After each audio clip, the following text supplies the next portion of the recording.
నేను మీ సనపల్లి నాగచంద్రుడు, అడ్వకేట్. వివాహం కంటే ముందు కొన్న ఆస్తులు ఎవరికి హక్కులు వస్తాయి?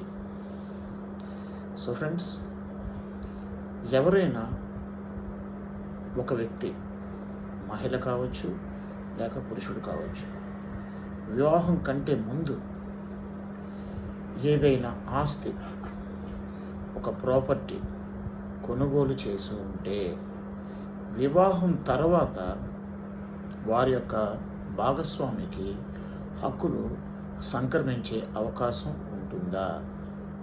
సో ఫ్రెండ్స్, మన దేశంలో ఇండియన్ సక్సెషన్ యాక్ట్ 1925 అనే చట్టం ఉంది. ఇందులో సెక్షన్ 20 చాలా స్పష్టంగా వివరణిస్తుంది.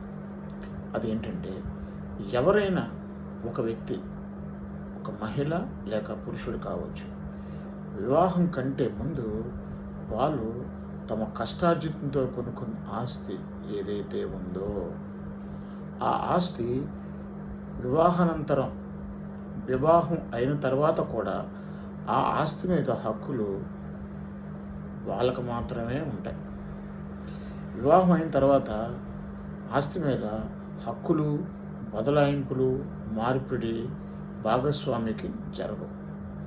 ఎవరైతే కొనుగోలు చేశారో, ఎవరు కష్టార్జితంతో కొనుగోలు చేశారో, వివాహం తర్వాత కూడా వారికే ఆస్తి మీద పరిపూర్ణమైనటువంటి హక్కులు ఉంటాయి.